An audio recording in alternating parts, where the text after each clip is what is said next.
আমি কোনোদিনও গ্রামে যাইনি। বড় পিসির শ্বশুর বাড়ি ছিল গ্রামে। একবার বড় পিসির সাথে গেলাম মালদা। তখন মালদা এত উন্নত ছিল না। বড় পিসির শ্বশুর বাড়ি ছিল একদম ভেতরে।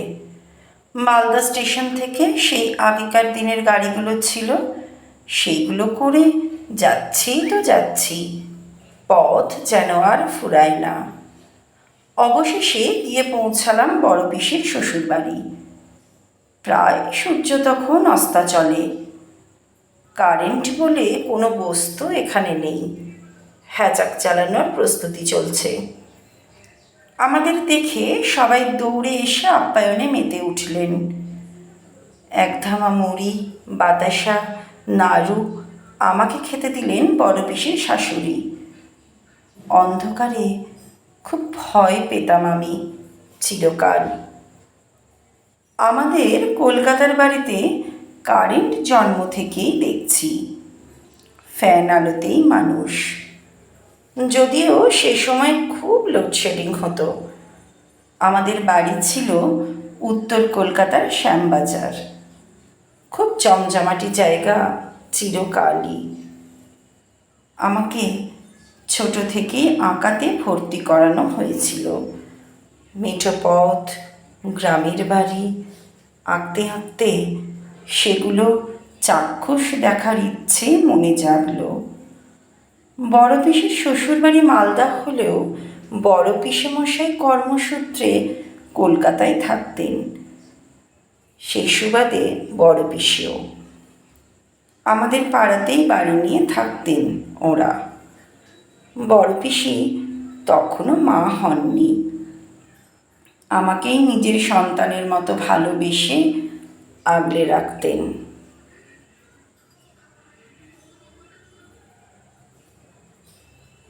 আমি খুব ন্যাওটা ছিলাম বড় পিসির। তাই সব আবদার বড় পিসির কাছে। বায়না ধরলাম গ্রাম দেখব। বড় পিসি নিয়ে গেলেন সাথে মালদা। আমি তখন মাত্র 10 বছরের ছিলাম। এত জ্ঞান ছিল না যে এখানে কারেন্ট নেই। এসে বিভীষিকা লাগছে আমার। রাতটা বড় পিসির বুকে মুখ গুজে কাটালাম। পরদিন সকাল থেকে ভালো লাগছে। পাখিদের কলকাকলিতে চারিদিক ছেয়ে গেছে।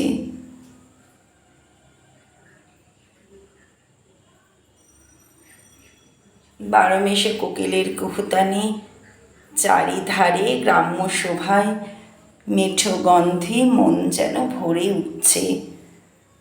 বাড়ি সংলগ্ন বিশাল মাঠ, পুকুর, ক্ষেত, জমি।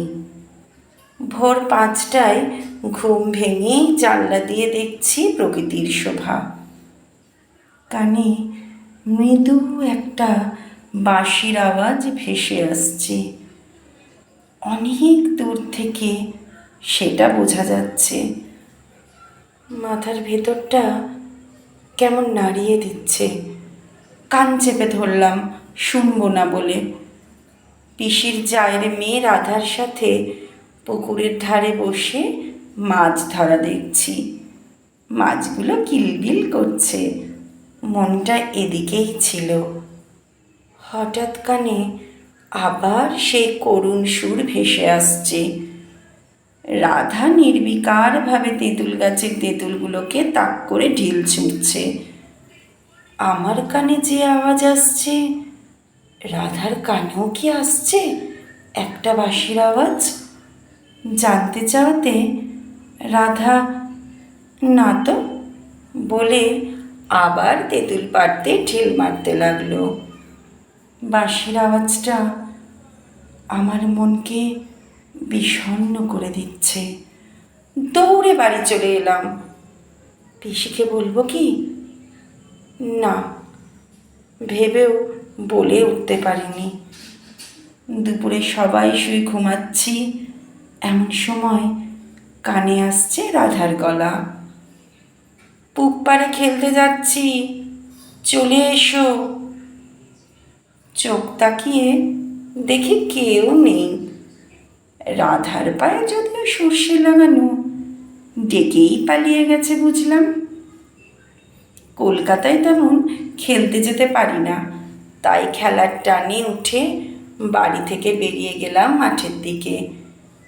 গিয়ে কত রাধার নাম ধরে ডাকছি, সাড়া পাচ্ছি না। হেঁটে চলেছি মাঠ বরাবর, কানে আবার আসছে বাঁশির শব্দ। খুব রাগ হলো, শুনে আজ কেড়েই নেব বাঁশিটা বলে বাঁশির শব্দের পিছু নিলাম। পথ আর শেষ হচ্ছে না, হেঁটেই চলেছি, পথ যেন ফুরাচ্ছে না। কত দূর চলে গেছি কে জানে। একটা বন্ধ বড় বাড়ির সামনে গিয়ে দাঁড়ালাম। বাঁশির সুরটা ওখান থেকে আসছে। দরজাটা ঠেলতেই খুলে গেল। ভেতরে ঢুকলাম। কি যেন এক অজানা টানে। ভেতরটা কি সুন্দর সাজানো। একটা ছেলে বাঁশি হাতে ঘুরে বেড়াচ্ছিল। আমাকে দেখে এগিয়ে এসে হাত ধরে টেনে ভেতরে নিয়ে যাচ্ছে। অনেকটা গিয়ে দেখছি ঘোমটা টানা এক মহিলা বসে বসে নাড়ু পাকাচ্ছেন। আমার দিকে তাকালেন, চোখ দুটো আজও ফুলেনি। কি মারাত্মক! আমার হাতে দুটো নাড়ু দিয়ে নাকি সুরে খেয়ে নিতে বললেন। আমিও কেমন যেন খেয়ে নিলাম।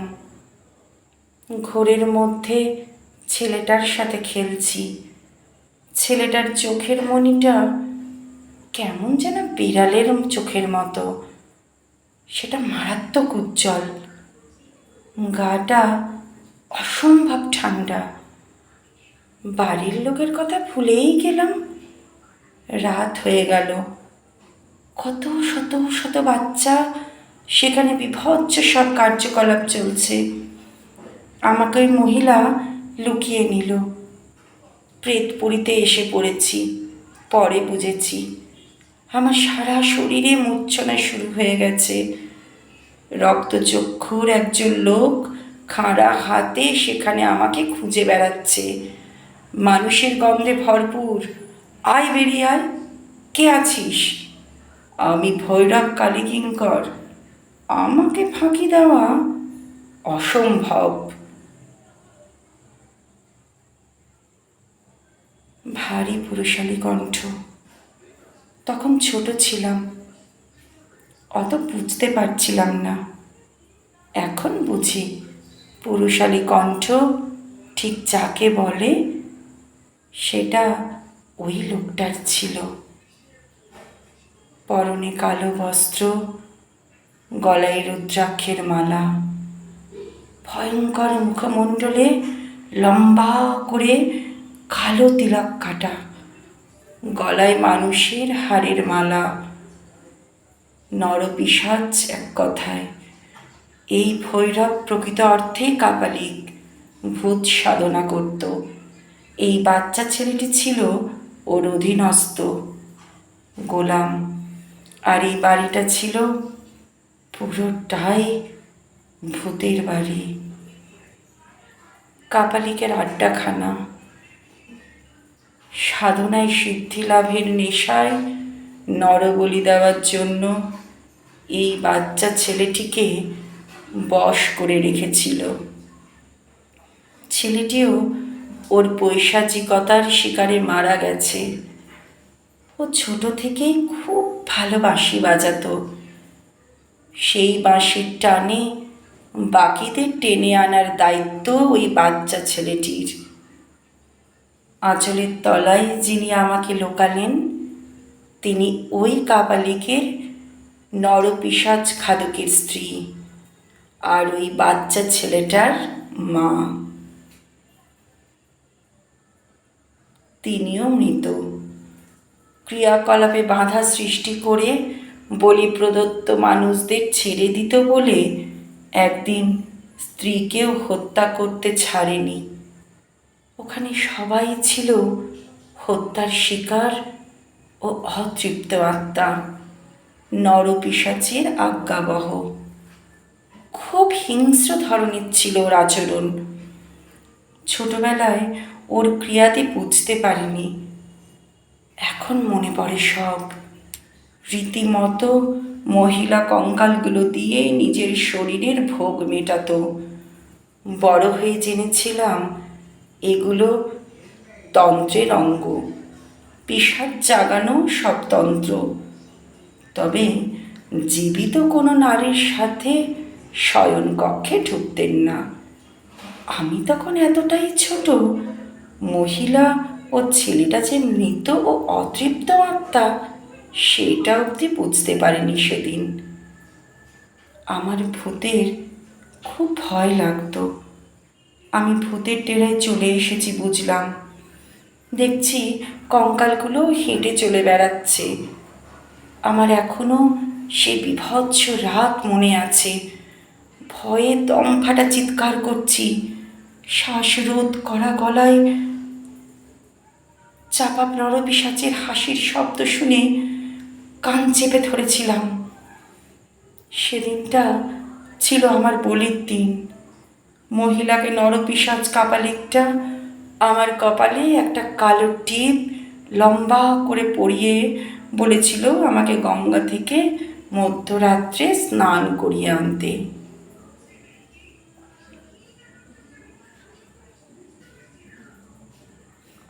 আমাকে নিয়ে মহিলাটা স্নান করাতে গেল। আমি গঙ্গায় নেমে হাবুডুবু খাচ্ছি। সাঁতার জানি না, কত দূর চলে গেছি, ডুবে গেছি, দম পাচ্ছি না, হাবুডুবু খাচ্ছি। মহিলাটা আমাকে বাঁচাতে চেষ্টা করতে গিয়ে নিজে জলে ঝাঁপ মেরেছিল, সাথে বাচ্চা ছেলেটাও। জ্ঞান ফিরে চারিদিকে দেখেছিলাম কত মানুষের ভিড়। জটলা পাকিয়ে সবাই বলা বলি করছিল। কি বলছিল ঠিক কানে আসছিল না। দেখছিলাম পিসির কোলে মাথা রেখে শুয়ে আছি।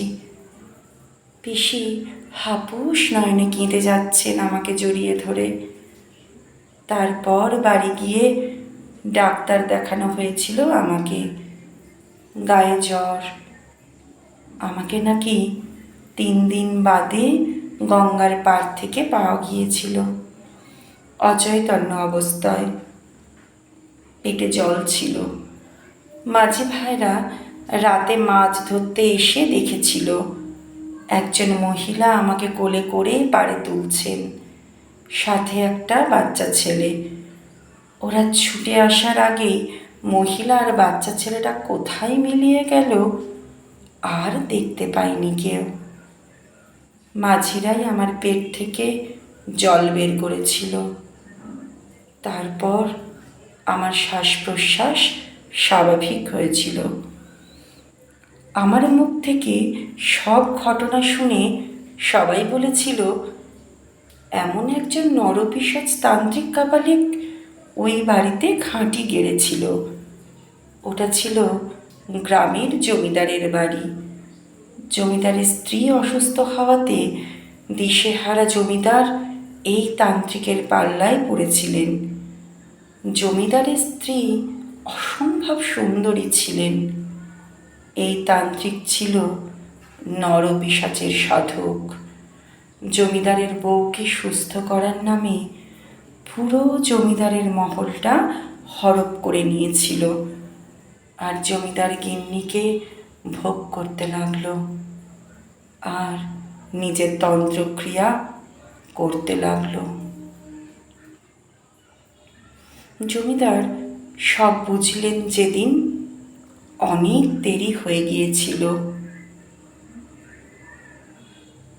একে একে সবাইকে বলির শিকার হতে হয়েছিল।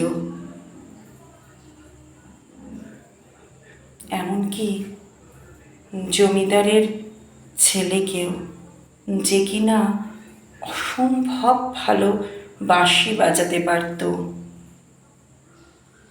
তারপর জমিদারের বউকে এই নরপিশাচ জোর করে বিয়ে করে, তার কিছুদিন পর তাকেও হত্যা করে। তারপর থেকে চলতে থাকে হত্যালীলা, প্রেতপুরীর আর্তনাদ। যত সাধনার পথে এগোতে থাকে তত নরহত্যা বাড়ে, আর ততোধিক অতৃপ্ত কষ্ট পেয়ে মৃত মানুষগুলোর আত্মা অশান্ত হয়ে পরিণত হয় ভূতে। ভূতেদের ভিড় জমতে থাকে বাড়িটাতে। তবে এগুলো তো সবাই বলছিল অনেক দিন, প্রায় 15-20 বছরের আগের কথা। আমার দেখা সব বর্ণনা শুনে সবাই বলছিল এগুলো কোনোভাবেই আমি গল্প শুনেছি, সেটা মন গড়া ওগরাচ্ছি। সবাই আমার কথা শুনে জমিদারের মহলে গিয়ে দেখেছিলেন ফাঁকা মহলে সাপ, ব্যাং, বাদুড়, চামচিকির বাস, কোনো হাড় গোড় কিচ্ছু নেই। তবে সবাই বলেছিল এই বাড়িটা নাকি ভূতের বাড়ি বলে পরিচিত হয়ে গিয়েছিল বলে দীর্ঘদিন কেউ ওই বাড়ি মুখও এগোতো না। তবে আমি কিন্তু এদের সবার উপস্থিতি অনুভব করেছি, আর জলে ডুবে যাওয়াটাও সত্যি ছিল, আর আমার প্রাণ বাঁচানোটাও। লৌকিকের মাঝে অলৌকিকের উপস্থিতি আমার জীবনে সেদিন স্পষ্ট ছিল।